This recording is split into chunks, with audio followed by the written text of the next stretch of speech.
আসসালামু আলাইকুম। ওয়ালাইকুম আসসালাম। আরে বসুন বসুন। চাকরিতে জয়েন করতে না করতে প্রমোশন, কি ব্যাপার বলুন তো? সত্যি বলছেন? আমার যে কি খুশি লাগছে। এর চেয়েও খুশির আরেকটা খবর আছে। কি? আপনার বড় ভাইয়ের চাকরি। কি বলছেন আপনি? আমি তো কিছু বুঝতে পারছি না। পারবেন পারবেন।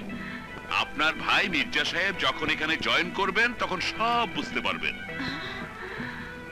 লাট সাহেব খবর নিয়ে জেনেছেন আপনার বড় ভাই এখনো বেকার।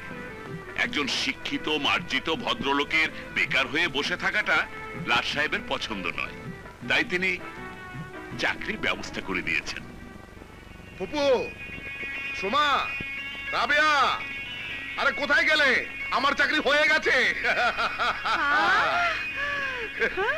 আমি আগেই জানতাম আমার সোনার টুকরো ছেলের চাকরি হবেই। ভাইয়ার গুণে চাকরি হয়নি ফুপু, চাকরি হয়েছে আমার মালিকের জন্য। হ্যাঁ ফুপু, সোমার মালিক সাক্ষাৎ ফেরেশতা।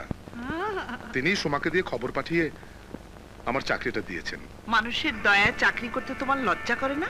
ও মা, লজ্জা করবে কেন? মির্জা বংশের ছেলে। সবকিছুতে খারাপ দেখা তোমার অভ্যেস হয়ে গেছে ভাবি। সবকিছুতেই দয়া দাক্ষিণ্য নেয়া তোমাদেরও অভ্যেস হয়ে গেছে। মেশোমা, স্যার। মেশোমা। স্যার আপনি? হ্যাঁ, এই পথ দিয়ে যাচ্ছিলাম, ভাবলাম জেনে যাই আপনার ভাইয়ের চাকরি হয়েছে কিনা। হ্যাঁ স্যার, হয়েছে। ভাইয়া আমাদের মালিক লাট সাহেব। থ্যাংক ইউ স্যার, আপনার দয়ায় আমার চাকরি হয়েছে।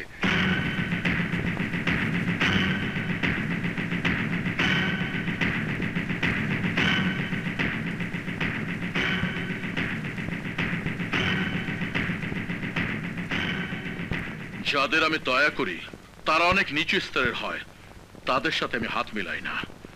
সোমা, এই বুড়ি মহিলাটিকে।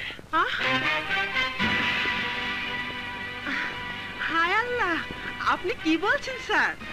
আমি বুড়ি হতে যাব কেন? আমি হচ্ছে গিয়ে আমার ফুপু স্যার। হ্যাঁ, চেহারা দেখে মনে হয়